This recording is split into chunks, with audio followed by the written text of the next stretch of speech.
ಸತ್ಯವಚನ ಭೂಮಿಗೆ ಬಂದ ವಚನ ವಚನ ಸತ್ಯವಚನ ಭೂಮಿಗೆ ಬಂದ ವಚನ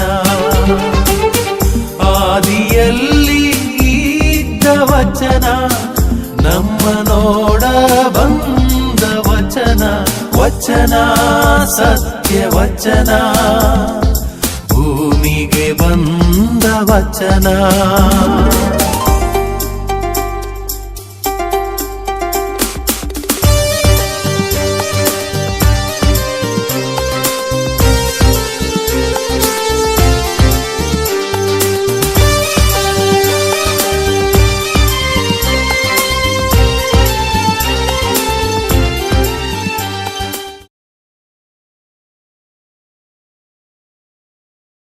ಪಿತನ ಸುತನ ಮತ್ತು ಪವಿತ್ರಾತ್ಮನ ನಾಮದಲ್ಲಿ ಆಮೆನ್. ಪ್ರಿಯ ಸಹೋದರ ಸಹೋದರರೇ, ವಚನಾಮೃತ ಈ ಕಾರ್ಯಕ್ರಮಕ್ಕೆ ನಿಮಗೆಲ್ಲರಿಗೂ ಪ್ರೀತಿಯ ಸ್ವಾಗತ. ದೇವರ ವಾಕ್ಯವನ್ನು ಈ ಕಾರ್ಯಕ್ರಮದಲ್ಲಿ ನಾವು ಧ್ಯಾನಿಸಲಿದ್ದೇವೆ. ನಮ್ಮ ಜೀವನಕ್ಕೆ ಆ ದೇವರ ವಾಕ್ಯದಿಂದ ಶಕ್ತಿಯನ್ನು ಪಡೆಯಲಿಕ್ಕಿದ್ದೇವೆ. ಸಹೋದರ ಸಹೋದರರೇ, ಇವತ್ತಿನ ಈ ಲೋಕದಲ್ಲಿ ದೀನ ದಲಿತರು ಬಹಳ ಒಂದು ವರ್ಗದವರು ನಮ್ಮೆಲ್ಲರ ಪ್ರೀತಿಗೆ ಪಾತ್ರರಾಗಬೇಕಾದ ಆ ಒಂದು ವರ್ಗ. ಯಾಕೆಂದರೆ ಅವರು ದೇವರಿಗೆ ಹತ್ತಿರ ಇರುವವರು. ಅವರನ್ನು ಯಾವ ರೀತಿ ಪ್ರೀತಿಸಬೇಕು, ಕಷ್ಟದಲ್ಲಿರುವ ದೀನ ದಲಿತರು ಬಡವರು ಇವರಿಗೆ ಹೇಗೆ ನಮ್ಮ ರಕ್ಷಣೆ ನಾವು ಕೊಡಬೇಕು, ಇದರ ಬಗ್ಗೆ ಇವತ್ತು ದೇವರ ವಾಕ್ಯದಲ್ಲಿ ಧ್ಯಾನಿಸೋಣ. ನಮಗೆ ಪ್ರತಿಯೊಬ್ಬರಿಗೂ ಸಮಾಜದಲ್ಲಿ ಒಂದು ಕರ್ತವ್ಯವಿದೆ. ಈ ಕರ್ತವ್ಯ ನಮಗೆ ಕೇವಲ ಕುಟುಂಬದಲ್ಲಿ ಮಾತ್ರವಲ್ಲ, ತಂದೆ ತಾಯಿಯವರು, ನಮ್ಮ ಪತಿ ಅಥವಾ ಪತ್ನಿ, ಮಕ್ಕಳು, ಸಹೋದರ ಸಹೋದರಿ, ಕುಟುಂಬದ ಸದಸ್ಯರು, ಅವರು ಮಾತ್ರ ನಮ್ಮ ಜೀವನದಲ್ಲಿ ನಾವು ನಮ್ಮ ಆರೈಕೆಗೆ ಪ್ರೀತಿಗೆ ಪಾತ್ರರಾಗಬೇಕಾದವರಲ್ಲ. ಅದಕ್ಕಿಂತಲೂ ಮಿಗಿಲಾಗಿ ನಮ್ಮ ಎಷ್ಟೋ ಸಹೋದರ ಸಹೋದರರು ದೀನ ದಲಿತರು ಕಷ್ಟದಲ್ಲಿ ಇರುವವರು, ಅವರಿಗೆ ನಮ್ಮ ಪ್ರೀತಿ ಇವತ್ತು ನಾವು ತೋರಿಸಬೇಕಾಗಿದೆ. ನಮ್ಮ ಕೈಗಳು ಅವರಿಗೆ ನಾವು ಚಾಚಬೇಕಾಗಿದೆ. ಅವರಿಗೆ ಸಹಾಯ ಮಾಡಬೇಕಾದ ಒಂದು ಜವಾಬ್ದಾರಿ ನಮಗೆ ಪ್ರತಿಯೊಬ್ಬರಿಗೆ ಇದೆ ಎಂಬುದು ದೇವರ ವಾಕ್ಯ ಇವತ್ತು ನಮಗೆ ಹೇಳುತ್ತೆ. ಆದ್ದರಿಂದ ಅದರ ಬಗ್ಗೆ ಧ್ಯಾನಿಸೋಣ. ಇವತ್ತಿನ ದೇವರ ವಾಕ್ಯ ಸಿರಾಕನ ಗ್ರಂಥದಿಂದ ಆರಿಸಲಾಗಿದೆ. ಅಧ್ಯಾಯ 7 ವಾಕ್ಯ 32ರಿಂದ 36. ಬಡವನಿಗೆ ಕೊಡುಗೆ ನೀಡು ಧಾರಾಳವಾಗಿ, ಈ ಆಶೀರ್ವಾದ ಪಡೆವೆ ಪರಿಪೂರ್ಣವಾಗಿ. ದಾನ ಮಾಡು ಜೀವಾತ್ಮಗಳಿಗೆ, ದಯತೋರದೆ ಇರಬೇಡ ಸತ್ತವನಿಗೆ. ದೂರ ಹೋಗಬೇಡ ಅಳುವವರಿಂದ, ದುಃಖಪಡು ದುಃಖಿಸುವವರ ಸಂಗಡ. ಆಲಸ್ಯವಾಗಬಾರದು ವ್ಯಾಧಿಗ್ರಸ್ತರಿಗೆ ನೀಡುವ ಭೇಟಿಯಿಂದ. ಪ್ರೀತಿ ಪಾತ್ರನಾಗುವೆ ನೀನು ಎಂತಹ ಸತ್ಕಾರ್ಯಗಳಿಂದ.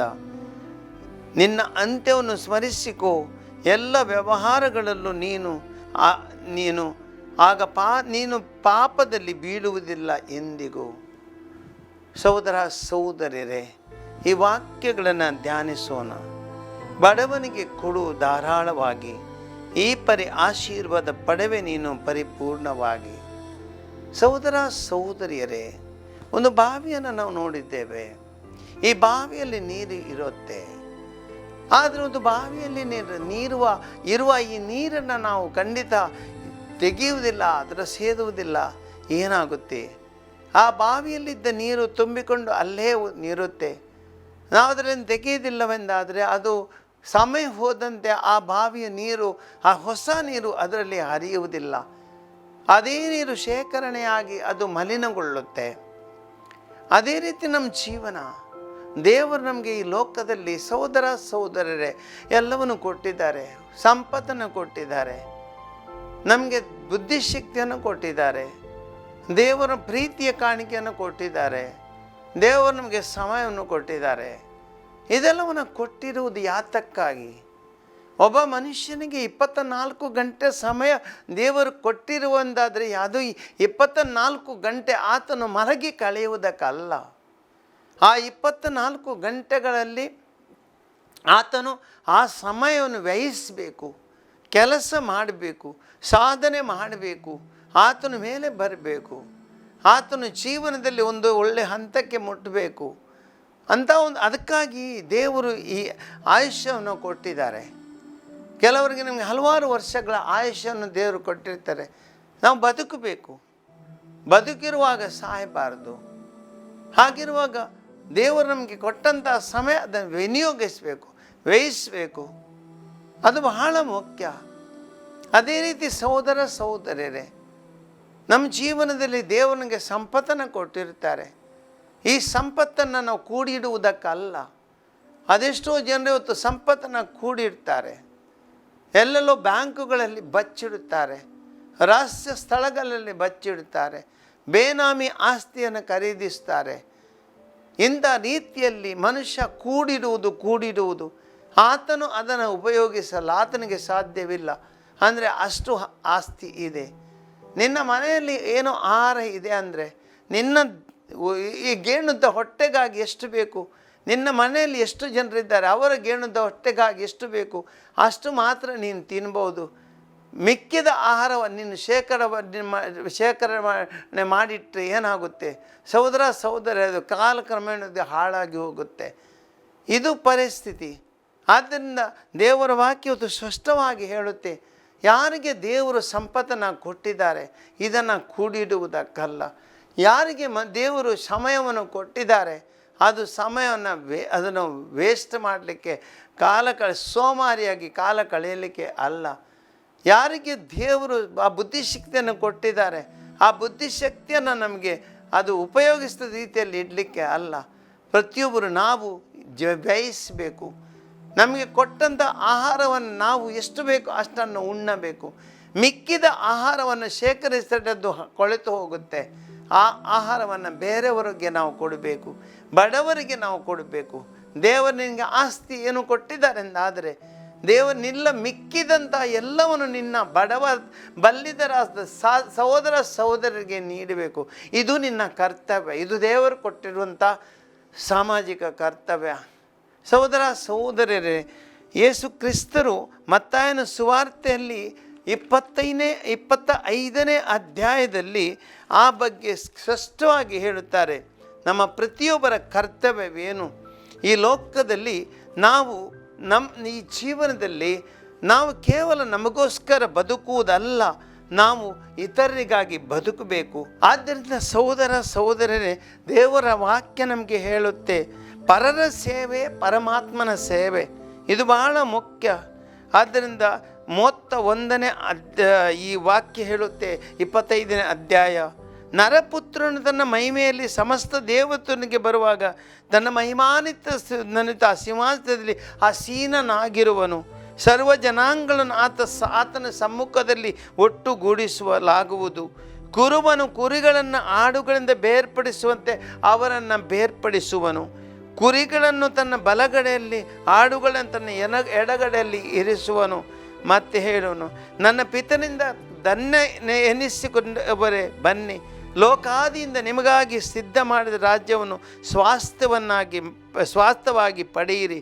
ಏಕೆಂದರೆ ನಾನು ಹಸಿದಿದ್ದೆ, ನೀವು ನನಗೆ ಆಹಾರ ಕೊಟ್ಟಿರಿ. ನಾನು ಬಾಯಾರಿದ್ದೆ, ನೀವು ನನಗೆ ಕುಡಿಯಲು ಕೊಟ್ಟಿರಿ. ನಾನು ಅಪರಿಚಿತನಾಗಿದ್ದೆ, ನನಗೆ ನೀವು ಆಶ್ರಯ ಕೊಟ್ಟಿರಿ. ಬಟ್ಟೆ ಬರೆಯಿಲ್ಲದೆ ನನಗೆ ನೆರುವಾಗ ನನಗೆ ಉಡಲು ಕೊಟ್ಟಿರಿ. ರೋಗದಿಂದಿದ್ದೆ, ನನ್ನನ್ನು ಆರೈಕೆ ಮಾಡಿದಿರಿ. ಬಂದಿಯಾಗಿದ್ದೆ, ನೀವು ನನ್ನನ್ನು ಸಂಧಿಸಿದಿರಿ. ಇಂಥವ್ರಿಗೇನು ಕಾಣಿಕೆ ಸ್ವಾಮಿ? ಯಾವಾಗ ನೀವು ಹಸಿದಿದ್ದನ್ನು ಕಂಡು, ಯಾವಾಗ ನೀವು ನಾವು ಬಾಯಾರದನ್ನು ಕಂಡು ನಾವು ಕುಡಿಯಲು ಕೊಟ್ಟೆವು. ಏನು ಹೇಳ್ತೆ ದೇವರ ವಾಕ್ಯ? ಈ ನನ್ನ ಸಹೋದರರಲ್ಲಿ ಒಬ್ಬನಿಗೆ, ನೀವು ಕನಿಷ್ಠ ಒಬ್ಬನಿಗಾದರೂ ನೀವು ಅವರಿಗೆ ಹೀಗೆ ಮಾಡಿದಾಗ ಅದನ್ನು ನನಗೇ ಮಾಡಿದ್ದೀರಿ. ಸಹೋದರ ಸಹೋದರರೇ, ಇದು ನಮ್ಮ ಜೀವನದಲ್ಲಿ, ನಮ್ಮ ಪರಿಸರದಲ್ಲಿ, ನಮ್ಮ ಸಮಾಜದಲ್ಲಿ, ನಮ್ಮ ಕುಟುಂಬದಲ್ಲಿ ಅದೆಷ್ಟೋ ಜನರು ಇವತ್ತು ಹಸಿದಿದ್ದಾರೆ. ಅವರಿಗೆ ಯಾರು ಅವರ ಹಸಿವನ್ನು ನೀಗಿಸುವುದು? ದೇವರು ನಿನ್ನಲ್ಲಿ ಕೊಟ್ಟಿರುವಂಥ ಬೇಕಾದಷ್ಟು ಆಹಾರವಿರುವಾಗ ನಿನ್ನ ಸಹೋದರ ಒಬ್ಬ ಹಸಿದಿರುವಾಗ, ನಿನ್ನ ಸಹೋದರಿ ಒಬ್ಬಳು ಬಾಯಾರಿದಾಗ ನೀನು ಅವರಿಗೆ ಆ ಹಸಿವನ್ನು ನೀಗಿಸಲು ಆಹಾರ ಕೊಡದಿದ್ದರೆ, ಆ ಬಾಯಾರಿಕೆಯನ್ನು ತಣಿಸಲು ಕುಡಿಯಲೇನು ಕೊಡದಿದ್ದರೆ ಯಾರು ಆತನಿಗೆ ಕೊಡುವುದು? ನೀನು ದೇವರಿಂದ ನೇಮಿಸಲ್ಪಟ್ಟವನು. ದೇವರು ನಿನಗೆ ಸಂಪತ್ತನ್ನು ಕೊಟ್ಟಿದ್ದಾರೆ ನಿನಗೆ ಕೂಡಿಡುವುದಕ್ಕೆ ಅಲ್ಲ, ನಿನ್ನ ಹಸಿದ ಸಹೋದರ ಸಹೋದರರಿಗೆ ಅದನ್ನು ಕೊಟ್ಟು ಅವರ ಹಸಿವನ್ನು ನೀಗಿಸಲು, ಅವರ ಬಾಯಾರಿಕೆಯನ್ನು ತಣಿಸಲು ದೇವರು ನಿನಗೆ ಕೊಟ್ಟಿದ್ದಾರೆ. ಅದೆಷ್ಟೋ ಜನರು ರೋಗದಿಂದ ಇವತ್ತು ಕಷ್ಟಪಡ್ತಿರುವಾಗ ಆ ರೋಗಿಗಳ ಆರೈಕೆ ಯಾರ ಕೆಲಸ? ನಿನ್ನ ಕೆಲಸ.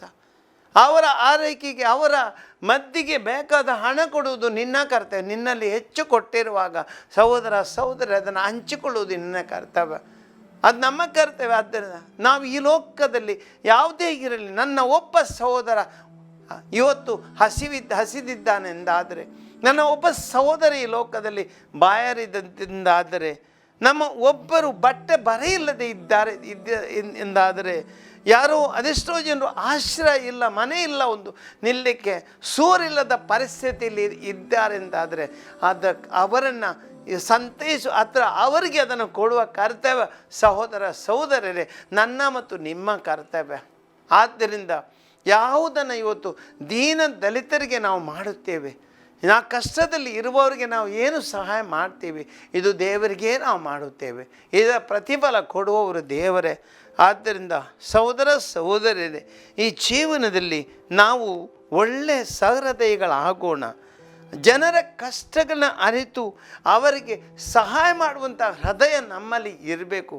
ಇವತ್ತು ನಾವು ಅದೆಷ್ಟೋ ಜನರು ಇವತ್ತು ನಾವು ನಿಷ್ಠುರ ಹೃದಯಗಳಾಗಿದ್ದೇವೆ, ನಾವು ಕಠೋರ ಹೃದಯಗಳಾಗಿದ್ದೇವೆ.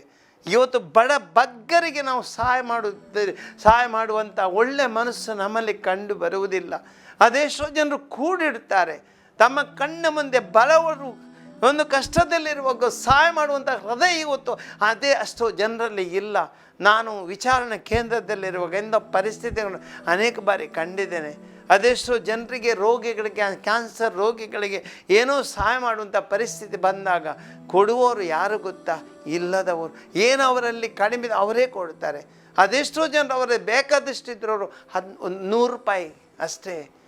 ಇದು ಕಂಡ ವಿಷಯ. ನಾನು ಕೋಟಿಗಟ್ಟಲೆ ಅವರು ಕೂಡಿಡುವಾಗ ಅವರಲ್ಲಿ ಬಡವರಿಗೆ ಕೊಡಲು ಏನಿಲ್ಲ. ಯಾಕೆಂದರೆ ಅವರ ಹೃದಯದಲ್ಲಿ ಆ ಒಳ್ಳೆಯ ಮನಸ್ಸಿಲ್ಲ, ಆ ಹೃದಯತೆ ಇಲ್ಲ, ಸಹೃದಯತೆ ಇಲ್ಲ. ಅಂಥ ಒಂದು ಪರಿಸ್ಥಿತಿಯನ್ನು ನಾವು ಕಾಣುತ್ತೇವೆ. ಸಹೋದರರೇ, ನೆನಪಿಡೋಣ, ದೇವರಿಗೆ ನಾವು ಉತ್ತರ ಕೊಡಬೇಕು. ಒಂದು ದಿನ ಮತ್ತಾಯನ ಸ್ವಾರ್ಥದಲ್ಲಿ ಹೇಳಿದಂತೆ ಆ ಒಂದು ದಿನ ಬರುತ್ತೆ ನಮ್ಮ ಜೀವನದಲ್ಲಿ. ದೇವರು ನಮಗೆ ಕೊಟ್ಟಿರುವಂಥ ಸಂಪತ್ತಿನ ಲೆಕ್ಕ ಕೇಳುತ್ತಾರೆ. ದೇವರು ನಮಗೆ ಕೊಟ್ಟಿರುವಂಥ ಸಮಯದ ಲೆಕ್ಕ ಕೇಳುತ್ತಾರೆ. ಈ ಲೋಕದಲ್ಲಿ ಕೊಟ್ಟಿರುವಂಥ ಒಳ್ಳೆಯದನ್ನು ಎಲ್ಲ ಲೆಕ್ಕವನ್ನು ಕೇಳುತ್ತಾರೆ. ಎಷ್ಟು ನೀನು ಪರರಿಗೆ ಮಾಡಿದ್ಯಾ ಅದಕ್ಕೆ ನಿನಗೆ ತಕ್ಕ ಪ್ರತಿಫಲ ಕೊಡಲಾಗುವುದು. ಏನು ಮಾಡಿಲ್ಲ ಅಂದರೆ ನಿನ್ನ ಜೀವನದಲ್ಲಿ ಒಂದಿನ ಆ ದುಃಖ ಪಡುವಂಥ ಪರಿಸ್ಥಿತಿ ಬಂದೇ ಬರುತ್ತೆ. ನೆನಪಿಡೋಣ. ಇವತ್ತು ನಾವು ಇನ್ನೊಂದು ಒಳ್ಳೆಯ ಒಂದು ಸಾಮರ್ಥ್ಯನ ಕೇಳಿದ್ದೇವೆ. ಆ ಶ್ರೇಷ್ಠ ಧನಿಕ ಮತ್ತು ಲಾಜರ. ಆ ಶ್ರೇಷ್ಠ ಧನಿಕ ನಾವು ನೋಡ್ತೇವೆ ಲೂಕನ ಶುಭ ಸಂದೇಶದಲ್ಲಿ ಏನು ಹೇಳುತ್ತೆ? ಆ ಧನಿಕ ದಿನನಿತ್ಯ ತನ್ನ ಮನೆಯಲ್ಲಿ ಅರಮನೆಯಂಥ ಮನೆಯಲ್ಲಿ ಜೀವಿಸ್ತಿದ್ದ. ಆ ಮನೆಯಲ್ಲೆಲ್ಲ ಸವಲತ್ತುಗಳಿದ್ದವು. ಆತನು ದಿನಂಪ್ರತಿ ಊಟ ಮತ್ತು ಪಾನ, ಇದು ಕುಡಿಯುವುದು, ಅದೆಲ್ಲ ಇದರಲ್ಲಿ ದಿನ ಕಳೆಯುತ್ತಿದ್ದ. ಬೇಕಾದಷ್ಟಿತ್ತವನಿಗೆ. ಆತನ ಮನೆಯಲ್ಲಿರುವ ನಾಯಿಗಳು ಸಮೇತ ಮಾಂಸವನ್ನು ತಿಂತಿದ್ದು. ಆದರೆ ಆತನ ಆ ಆವರಣದ ಒಂದು ಗೇಟಿನ ಬಳಿಯಲ್ಲಿ ಒಬ್ಬ ಭಿಕ್ಷುಕನೊಬ್ಬ ಇದ್ದ, ಲಾಜರ ಎಂಬವನು. ಬಡವನು, ತಿನ್ನಲಿಕ್ಕೆ ಆಹಾರ ಇಲ್ಲದೆ ಕಷ್ಟಪಡುತ್ತಿದ್ದ, ಹಸಿದ ಹೊಟ್ಟೆ. ಆದರೆ ಆತನಿಗೆ ಒಂದೇ ಒಂದು ಬ್ರೆಡ್ಡಿನ ಒಂದು ಸೂರು ತುಂಡನ ಒಂದು ಕೊಡುವರು ಯಾರಿರಲಿಲ್ಲಲ್ಲ. ಅಂಥವನು ಮನಸ್ಸು ಅದರಲ್ಲಿ ಇರಲಿಲ್ಲ. ಏನಾಯಿತು? ಒಂದು ದಿನ ಇಬ್ಬರು ಸತ್ತೋದ ಆ ಧನಿಕ ನರಕಕ್ಕೆ ತಳ್ಳಲ್ಪಟ್ಟ. ಮತ್ತು ಆ ಲಾಜರನಿಗೆ ಅವನಿಗೆ ಸ್ವರ್ಗಕ್ಕೆ ದೇವದೂತರು ಕೊಂಡೊಯ್ದರು. ಎಂಥ ಪರಿಸ್ಥಿತಿ ನೋಡಿ! ಈತನ ಸ್ವರ್ಗಕ್ಕೆ ಕರೆದೊಯ್ದರು. ಆತನು ನರಕಕ್ಕೆ. ಅಲ್ಲಿಂದ ಮೇಲೆ ಲಾಜರನ್ನು ನೋಡಿ ಆ ಧನಿಕ ಹೇಳಿದ, ಅಬ್ರಹಾಮನೇ, ನಾನಿಲ್ಲಿ ಕಷ್ಟದಲ್ಲಿದ್ದೇನೆ, ಇಲ್ಲಿ ಬಾಯಾರಿದ್ದೇನೆ, ಈ ದಾಕ್ಕೆ ನನಗೆ ತೆಗೆಯಲಾಗುತ್ತಿಲ್ಲ. ನೀನು ಆ ಲಾಜರನನ್ನು ಇಲ್ಲಿಗೆ ಒಂದು ಒಟ್ಟು ನೀರನ್ನಾದರೂ ನನಗೆ ಕೊಡು. ದೇವರು ಅಬ್ರಹಾಮ್ ಹೇಳ್ತಾನೆ, ಇಲ್ಲ, ಈ ಲೋಕದಲ್ಲಿರುವಾಗ ನೀನು ಅಲ್ಲಿ ಖಂಡಿತವಾಗಿ ಸಂತೋಷವಾಗಿ ನೀನು ಆ ವೈಭವದ ಜೀವನ ನಡೆಸ್ತಿದ್ದೀಯ. ಆದರೆ ಈ ಲಾಜರನು ಹಸಿದಿದ್ದನು, ಅವನಿಗೆ ಏನನ್ನು ಕೊಡಲಿಲ್ಲ. ಇವತ್ತು ನೀನು ಇವತ್ತು ಅವನು ಈ ಸಂತೋಷದ ಪರಿಸ್ಥಿತಿ, ನೀನು ದುಃಖ ಪಡ್ತಿದ್ದೀಯ. ಇದು ನಿನ್ನ ಸರದಿ, ಇಲ್ಲಿಂದ ಅಲ್ಲಿಗೆ ಬರಲು ಸಾಧ್ಯವಿಲ್ಲ. ಸಹೋದರ ಸಹೋದರರೇ, ನಮ್ಮ ಪರಿಸ್ಥಿತಿ ಹಾಗೆ. ಒಂದು ದಿನ ನಾವು ಸುಖದಲ್ಲಿದ್ದೀವಿ, ಆದರೆ ಇದಕ್ಕೆ ಲೆಕ್ಕ ಕೊಡುವಂಥ ದಿನ ಬರುತ್ತೆ. ದೇವರ ಮನ ಕೇಳ್ತಾರೆ, ಯಾವೊಬ್ಬ ಸಹೋದರನಿಗೆ ನೀನು ಸಹಾಯ ಮಾಡಿಲ್ಲ, ಯಾವೊಬ್ಬ ಸಹೋದರಿಗೆ ನೀನು ಸಹಾಯ ಮಾಡಿಲ್ಲ, ದಲಿತರಿಗೆ ನೀನು ಅವರ ಕಷ್ಟದಲ್ಲಿ ನೀನು ಸಹಾಯ ಮಾಡಿಲ್ಲ, ನೀನು ಅವರ ಕಷ್ಟದಲ್ಲಿ ಅವರ ನೋವನ್ನು ಅರಿತಿಲ್ಲ. ಖಂಡಿತವಾಗಿಯೂ ನೀನು ಲೆಕ್ಕ ಕೊಡಬೇಕಾದ ದಿನ ನಿನ್ನ ಜೀವನದಲ್ಲಿ ಬರುತ್ತೆ. ಆ ಒಂದು ದಿನ ನೀನು ಬರುವಾಗ ದೇವರ ಮುಂದೆ ಅಸಹಾಯಕನಾಗಿರುತ್ತೀಯ ಅಂಥ ಪರಿಸ್ಥಿತಿ ತಂದುಕೊಳ್ಳಬೇಡ. ನಿನಗೆ ಜೀವನದಲ್ಲಿ ದೇವರು ಕೊಟ್ಟಿರುವಾಗ, ಅಲ್ಪ ಸಮಯವನ್ನು ಕೊಟ್ಟಿರುವಾಗ ದಲಿತರಿಗೆ ಸಹಾಯ ಮಾಡು, ದಾನ ಮಾಡು. ಜೀವಾತ್ಮಗಳಿಗೆ, ಎಲ್ಲ ಜೀವಾತ್ಮಗಳಿಗೆ ದಯೆ ತೋರದೆ ಇರಬೇಡ. ಸತ್ತವನಿಗೆ ಸಮೇತ ದಯೆ ತೋರು. ಮನುಷ್ಯರಿಗೆ, ಜೀವ ಇದ್ದವರಿಗೆ ಮಾತ್ರ, ಸತ್ತವರಿಗೂ ದಯೆ ತೋರಿಸು. ಆ ಒಂದು ಸತ್ತಿದ್ದಾನಂತ ಅಂದ್ಕೊಳ್ಬೇಡ, ಆತನಿಗೆ ಜೀವವಿದೆ, ಆತನಿಗೆ ನಿನ್ನ ಸಹಾಯ ಬೇಕಿದೆ. ಸಹೋದರ ಸಹೋದರರೇ, ಆ ಒಂದು ಸಹೃದಯತೆ ನಿನ್ನಲ್ಲಿ ಇರಲಿ. ಇವತ್ತು ನಮ್ಮ ಜೀವನದ ಪರಿಸ್ಥಿತಿ ಇವತ್ತು ತುಂಬ ಹಾಳಾಗಿದೆ. ಇವತ್ತು ಮನುಷ್ಯ ಸ್ವಾರ್ಥಕ್ಕಾಗಿ ಬದುಕುತ್ತಾನೆ. ಕೆಲವು ವರ್ಗದವರು ತಮ್ಮ ವರ್ಗದವ್ರಿಗೆ ಮಾತ್ರ ತಮ್ಮ ವರ್ಗದವರ ಬಗ್ಗೆ ಮಾತ್ರ ಚಿಂತಿಸುತ್ತಾರೆ, ಇನ್ನೊಬ್ಬನ ಹೊಟ್ಟೆಗೆ ಕಲ್ಲು ಹೊಡೆಯುತ್ತಾರೆ. ಇಂಥ ಒಂದು ಪರಿಸ್ಥಿತಿ ಬರಬಾರದು. ಯಾವನೇ ಆಗಲಿ, ನಮ್ಮ ಹೊಟ್ಟೆಯ ಹಸಿವಿನಲ್ಲಿ ಧರ್ಮವಿಲ್ಲ, ಖಂಡಿತ ಧರ್ಮವಿಲ್ಲ.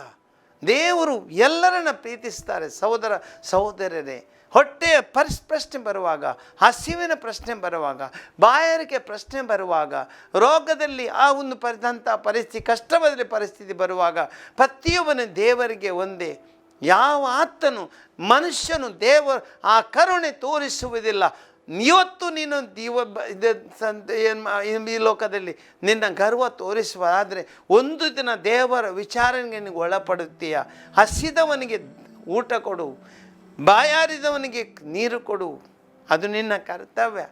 ಹೊಟ್ಟೆಗೆ ಕಲ್ಲು ಹೊಡೆಯಬೇಡ. ಯಾವತ್ತನ ಹೊಟ್ಟೆಗೆ ಕಲ್ಲು ಹೊಡೆಯಬೇಡ ಸಹೋದರ ಸಹೋದರಿ. ಯಾಕಂದರೆ ಇದು ಒಂದು ದಿನ ನಿನ್ನ ಹೊಟ್ಟೆಗೆ ಕಲ್ಲು ಹೊಡೆಯಲಾಗುವುದು. ಯೋಚಿಸು. ಇಂಥ ಪರಿಸ್ಥಿತಿ ನಿನ್ನ ಮತ್ತು ನಿನ್ನ ಕುಟುಂಬಕ್ಕೆ ತಂದುಕೊಳ್ಳಬೇಡ. ಆದ್ದರಿಂದ ಯಾರಾದರೂ ದೂರ ಹೋಗಬೇಡ. ಅಳುವವರಿಂದ ದುಃಖಿಸುವವರ ಸಂಗಡ. ಯಾರಾದರೂ ನಾವು ಇತರರಿಗೆ ದುಃಖ ಕೊಡುತ್ತೇವೆ, ಅದರ ಫಲವನ್ನು ನಾವು ಖಂಡಿತ ಉಣ್ಣುತ್ತೇವೆ. ಪ್ರತಿಯೊಬ್ಬರು ಯಾರಿಗೆ ನಾವು ಜೀವನದಲ್ಲಿ ದುಃಖ ಕೊಟ್ಟರೆ ಅದರ ಫಲವನ್ನು ಖಂಡಿತ ಉಂಡು ತೀರುತ್ತೇವೆ. ದುಃಖ ಕೊಡಬೇಡ. ಯಾರಿಗೂ ಅನವಶ್ಯಕವಾಗಿ ನೀನು ದುಃಖ ಕೊಡಬೇಡ. ಮನುಷ್ಯರಿಗೆ ದುಃಖ ಕೊಟ್ಟು, ದಲಿತರಿಗೆ ಕಷ್ಟ ಕೊಟ್ಟು ನೀನು ದೇವರನ್ನು ಮೆಚ್ಚಿಸಲಿಕ್ಕೆ ಸಾಧ್ಯವಿಲ್ಲ. ಖಂಡಿತ ಆ ದೇವರು ನಿನ್ನನ್ನು ಪ್ರೀತಿಸಲ್ಲ. ದೇವರು ಯಾವತ್ತು ದಲಿತರೊಂದಿಗಿದ್ದಾರೆ. ದೇವರು ಕಷ್ಟದಲ್ಲಿರುವೊಂದಿಗಿರ್ತಾರೆ, ಉಳ್ಳವರಲ್ಲಿ ಅಲ್ಲ, ಬಲ್ಲವರಲ್ಲಿ ಅಲ್ಲ, ದಲಿತರಲ್ಲಿ. ಅದು ದೇವರ ಪ್ರೀತಿ. ಆದ್ದರಿಂದ ಅವರಿಗೆ ನೀನು ಸಹಾಯ ಮಾಡು.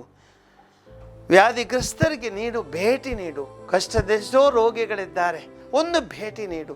ಅವರನ್ನು ಸಂತೈಸು, ಅವರಿಗೆ ಧೈರ್ಯ ಕೊಡು. ಅದು ನಿನಗೆ ಖಂಡಿತವಾಗಿ ದೇವರ ಆಶೀರ್ವಾದ ತರುತ್ತೆ. ಇಂಥ ರೀತಿಯಲ್ಲಿ ನೀನು ಬದುಕಿದರೆ ನಿನ್ನ ಪಾಪದಲ್ಲಿ ಬೀಳುವುದಿಲ್ಲ ಅಂತ ದೇವರ ವಾಕ್ಯ ಹೇಳುತ್ತೆ. ಸಹೋದರ ಸಹೋದರರೇ, ಈ ದೇವರ ವಾಕ್ಯನ ಧ್ಯಾನಿಸುತ್ತಾ ಬಲ್ಲಿದರಿಗೆ, ಕಷ್ಟದಲ್ಲಿ ಇದ್ದವರಿಗೆ, ನೋವಿನಲ್ಲಿದ್ದವರಿಗೆ, ರೋಗ ವ್ಯಾಧಿಯಲ್ಲಿದ್ದವರಿಗೆ ಸಹಾಯ ಮಾಡೋಣ.